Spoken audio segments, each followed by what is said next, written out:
Imagine you wake up tomorrow as the ruler of a brand new nation. Not just any nation, but one built on the ruins of something older, something greater. The buildings are already there.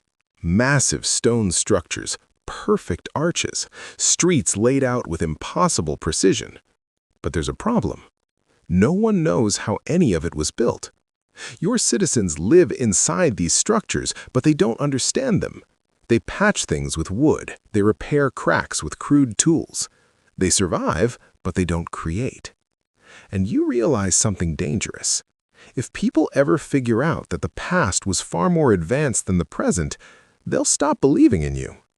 So you rewrite the story. You tell them their ancestors built everything, with simple tools, with hard work, with determination. You make it sound inspiring. But there's just one problem. The math doesn't work. Now let's leave imagination behind and step into real history. Open any history book about the late 19th century. You'll find a familiar story. Industrial progress, expanding cities, workers building massive brick structures with little more than grit and determination. It's a beautiful narrative. But when you actually run the numbers, it starts to collapse. Take a single example, a large university building constructed in Siberia in the 1880s.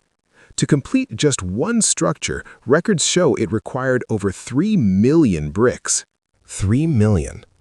That's not a poetic exaggeration. That's documented. Now pause for a second and think about what that really means. Bricks don't appear out of nowhere. Every single one has to be made. That requires clay extraction, transportation, shaping, drying, and finally, firing at extremely high temperatures. Let's focus on just one step, firing. To fire millions of bricks, you need fuel, a massive amount of fuel. Historical documents estimate that producing those bricks required over 1,000 fathoms of firewood, which translates into hundreds of fully loaded railway cars. Hundreds. And that's for one building. Now, zoom out. That same city wasn't building just one structure, it was constructing dozens of similar buildings at the same time. Universities, government offices, mansions, public institutions, all made of brick, all requiring millions upon millions of units. So here's the question no one likes to ask. Where did all the fuel come from? We're not talking about a few trees, we're talking about entire forests being cut, transported, and processed continuously. And it gets worse, because fuel is only part of the equation. You also need clay, huge quantities of it. Clay doesn't just sit on the surface ready to use, it has to be excavated, often from several meters underground. Then it has to be transported, usually by horse-drawn carts. Each cart carries a few hundred kilograms. Now do the math. Millions of bricks require thousands, tens of thousands of trips, on dirt roads, in a climate where rain turns everything into mud. No trucks, no paved highways, no modern logistics, just horses and time. But somehow, according to the official story, this process was efficient enough to support rapid urban expansion. That alone should raise questions. But we're just getting started, because brick production isn't just about raw materials, it's about machinery. Real brick manufacturing isn't a simple craft, it's an industrial process. You need mixers to combine clay and sand into a uniform mass. These are large mechanical devices, often powered by steam engines or water wheels. You need extrusion systems to shape the clay into consistent forms. You need cutting mechanisms precise enough to maintain uniform dimensions across millions of units. You need drying facilities to control moisture levels over days or weeks. And finally, you need kilns capable of maintaining temperatures of around 1,000 degrees Celsius for extended periods. This isn't primitive technology. This is coordinated industrial production. Now here's where things get interesting. Historical records describe frequent breakdowns in these factories. In one documented case, a critical cast iron gear shattered during operation. Not cracked, shattered. Production stopped instantly. No backup part, no local replacement. The factory had to request a new component from another country. Think about that for a moment. A single broken part halted an entire brick factory for months. And during that time, construction projects depending on that factory also stopped. Workers were dismissed, deadlines collapsed, everything stalled. Now multiply that scenario. There weren't just one or two factories. In some cities, there were dozens, over 30 operating at once. If even a fraction of them experienced delays, breakdowns, or shortages, how did construction continue at such a massive scale? How were entire city districts completed? The official answer is simple. They managed. But "they managed" isn't an explanation. It's an assumption. Because when you break it down, logistically, mechanically, and mathematically, it starts to look impossible. And then you notice something else, the buildings themselves. Look closely at 19th century brick architecture. Not just the size, but the detail. Facades aren't made of uniform bricks. They're composed of dozens of unique shapes. Rounded corners, decorative cornices, custom inserts, ornamental frames. Some buildings use 30 to 40 different brick profiles. Each one requires its own mold, its own design, its own production process. That means precise engineering drawings had to exist, blueprints specifying exact dimensions, angles, and tolerances, down to the millimeter. Because if even one element is slightly off, the entire facade becomes distorted. This isn't guesswork. This isn't intuition passed down from father to son. This is technical design. So where were these specialists trained? Where are the schools that taught this level of precision? Where are the textbooks explaining how to construct multi-profile masonry systems? Strangely, they're missing. We're told that workers just knew, that they learned through experience. But experience doesn't produce millimeter-perfect consistency across millions of units. Machines do, systems do, infrastructure does. And yet, those systems seem to appear fully formed, and then disappear. Because something strange happens after this period. Cities stop building like this.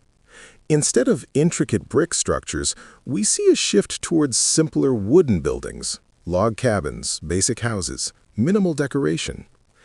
It's a technological step backward. And that raises an uncomfortable question. Why would a society abandon a superior construction method? Brick buildings last for centuries. Wood rots, burns, and deteriorates quickly. If the technology existed, and clearly it did, why wasn't it expanded? Why wasn't it improved? Why did it vanish? The common explanation is economic. Brick was expensive, wood was cheap. The rich built with brick, the poor used wood. It sounds reasonable, until you start looking at real examples. Because in many cases, wooden houses were built directly on top of existing brick foundations. Not similar foundations, identical ones. Same dimensions, same layout, same alignment. In some cases, even the window positions match perfectly. Wooden windows placed directly above sealed brick arches buried below. That's not coincidence, that's reuse. It suggests that the brick structures came first and the wooden buildings came later, as if something happened, something that forced people to adapt rather than create. And if that's true, then the story of progress might not be a straight line forward. It might be something else entirely. Something broken, something forgotten, something buried. And if that sounds dramatic, just wait, because once you start looking beneath the surface, literally, things get even harder to explain. Now let's go deeper, beneath the surface, literally. Walk through certain old districts in 19th century cities and you'll notice something strange. At first, it's easy to miss. Everything looks normal until you look closer at the buildings. Windows that sit too low, doorways that feel slightly off, and in some places, entire floors that seem buried. Not metaphorically, physically. There are buildings where what appears to be the first floor is actually the second. The real ground level lies below. hidden beneath layers of soil, mud, and time. Arched windows clearly designed to sit above ground are now partially or completely underground. Sometimes you can still see the curve of the arch beneath chipped plaster. Other times they're sealed entirely, as if someone deliberately erased them. But why? If these were originally basements, the design doesn't make sense. Basements aren't built with tall ceilings, decorative arches, and large windows meant to let in light. Those are features of main living spaces. So, if those buried levels weren't basements, then what happened to them? One explanation is gradual accumulation. Over decades, cities rise. Dirt builds up, streets get repaved. But that process is slow and uneven. What we're seeing here is different. Entire districts appear to have been raised by several meters, uniformly. That suggests something sudden, something large-scale, something that didn't just affect one building, but entire cities. And when that happens, everything changes. Because once the original ground level is buried, infrastructure stops working. Drainage systems fail, water has nowhere to go. So, it rises. In some historical districts, areas were literally labeled as swamps in official records. Not as descriptions, but as proper names. Places where the ground is unstable, wet, flooded. Now, think about that. Why would anyone build massive stone buildings, structures weighing thousands of tons on swampland? It doesn't make sense. Even today, constructing heavy buildings on unstable soil requires advanced engineering, deep foundations, reinforced supports, careful planning. In the 19th century, with limited tools and technology, it would have been considered reckless, if not impossible. And yet, the buildings are there, still standing, which leads to a logical conclusion. They weren't built on swamps. The swamps came later. Imagine a functioning city, solid ground, proper drainage, carefully planned architecture. Then something happens. A massive layer of clay, soil, or debris covers the lower levels. Drainage systems are blocked. Water begins to accumulate. What was once stable land turns into a swamp. And now people are left with a problem. They can't excavate entire districts. They don't have the equipment. They don't have the resources. So they adapt. They move up. The second floor becomes the first. Windows become doors. Wooden staircases are added to reach the new ground level. The buried floors are abandoned, sealed off, forgotten, or simply accepted as lost. And suddenly, the strange architecture starts to make sense. But that's just the physical evidence. There's something else, something even stranger. Look at old photographs from that era. You'll see wide streets, massive buildings, elegant architecture, and almost no people. At first, historians explain this by pointing to early camera technology. Long exposure times meant moving objects wouldn't appear clearly. That's true, but it doesn't explain everything, because in some photos you do see people standing still, dressed in formal clothing, posing. And that's where things get unusual. Because when you examine photographs of construction from the 19th century, something feels off. The workers don't look like workers. They're wearing suits, clean jackets, polished shoes, ties, standing on scaffolding, holding tools, but not working, posing. Now, imagine real construction. Bricklaying is dirty. Dust fills the air, mortar splashes, clothes get ruined within hours. No one in their right mind would wear formal attire to a construction site. Yet in photo after photo, that's exactly what we see. And it gets stranger. Look at the buildings themselves in those images. They're already finished. Walls complete, arches in place, roofs installed. The workers are adding final touches, painting, plastering, decorating. But where are the early stages? Where are the foundation pits, the heavy lifting of stone blocks, the construction of walls from the ground up?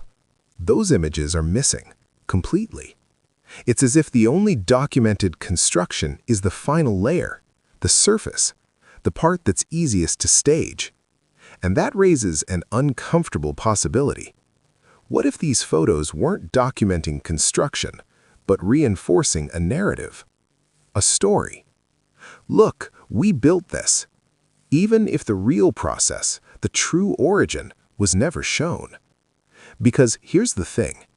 If a civilization inherits something it doesn't understand, it has two choices: admit ignorance or create an explanation.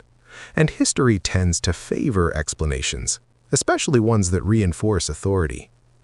Now, let's look at another detail, one that seems decorative at first, but might not be.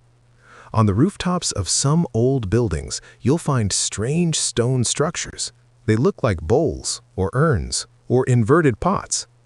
Historians usually describe them as architectural decoration, a stylistic choice, a trend of the time. But when you examine them closely, they're not just decorative. They're functional. These structures often contain openings leading into vertical shafts that extend down into the building. The inner surfaces are sometimes lined with metal. Now ask yourself, why would a purely decorative element require a shaft? Why reinforce it with metal? That's not aesthetic design.